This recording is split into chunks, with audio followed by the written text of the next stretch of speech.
This right here isn't a good sight to see. Cam Newton brought to the ground in the backfield over and over and over again. 5 sacks to be exact, but we've seen Newton bounce back from this before, and they were facing the Chicago Bears. I mean, come on. It's the Bears. Despite the injuries to Luke Kuechly, Ryan Khalil, and Kurt Coleman, most people, including myself, would still favor the Panthers. Yeah.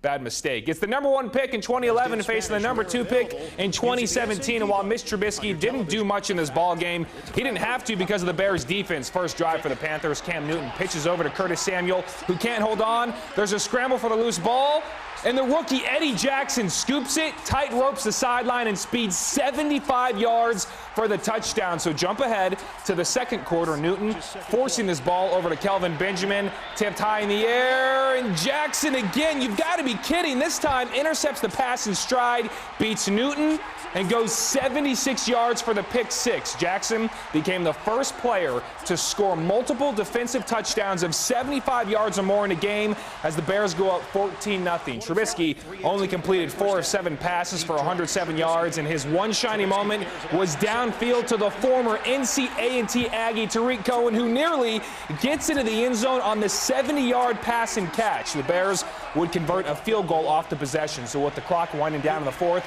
Newton trying to force the issue, rolling right, and Danny Trevathan picks him off for his second INT of the game. Newton, 21 of 34 for 211 yards, 2 picks. Well, the Bears just had 5 first downs in the entire game. 5! But somehow it was still enough as the Panthers lose 17-3. There's no excuse not to come in and find a way to win this football game. We squandered that opportunity, but I'm not feeling sorry for myself, nor am I expecting anybody else to. Injuries aside, we still got to get the job done, and offensively we didn't. We didn't get an opportunity to get in the red zone, and that's unacceptable. This game was won by the team that made those 3 plays, and that's the bottom line. You go back and you look at it. They scoop up a fumble, return it for a touchdown, intercept the ball, return it for a touchdown, throw a 50-yard pass into the red zone and kick a field goal. We outgained them, we outpossessed them, but when it counted, they got the takeaways that turned into points. So if we take a look back at the last 3 Panther matchups, Newton has been very hot and cold. Like we mentioned, this Sunday, Newton threw for just more than 200 yards and 2 interceptions. And last week against the Eagles, he threw a touchdown, sure, but also threw it to the other team 3 times. While the week before against the Detroit Lions, it was a different story as Newton was exceptional, tossing for 355 and 3 scores with no turnovers. But it's still a little concerning when you realize Cam has already thrown 8 picks, 7 games into the season, compared to 14 total back in 2016.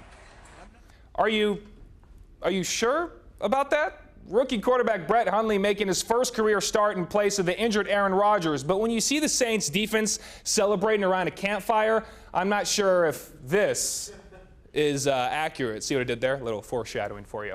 Hundley only threw for 87 yards and an interception, while the future Hall of Famer made plays when it counted. Drew Brees finds Brandon Coleman on the left side, 22 yards for the touchdown. Coleman, though, just 2 catches for 31 yards on the day. But we also saw something we usually never do, a rushing score from Brees from a yard out to put the game away. The Saints overcome his 2 picks early on, coupled with his 331 through the air. And the Panthers' rivals, the Saints, win 26-17 and improve to 4-2 on the year.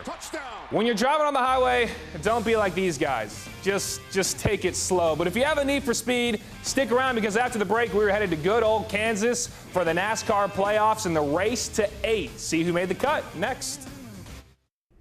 From 12 down to 8, and you just know this right here messed up someone's chances at advancing in the NASCAR playoffs. There were several drivers on the playoff bubble, meaning their race at Kansas Speedway had to be nearly flawless. But unfortunately for some, that just wasn't the case. Let's go ahead and take a closer look at this wreck. On lap 197, Eric Jones gets loose and runs into Jamie McMurray and Daniel Suarez. And Jones, number 77, goes airborne and head-on into the wall, collecting more than a dozen cars in the collision. But maybe even a bigger mistake was right here when Matt Kenseth, who was right on that playoff bubble, had too many pit crew members working on his car. You can only have 6, and there were 7 men, resulting in a disqualification from the race and the postseason. But among all of this, it was Martin Truex Jr. who wins yet again for his 7th win of the season and the 14th of his career, solidifying his fate into the round of 8. It's still unbelievable. I just got to pinch myself, when some of these days it's just unreal.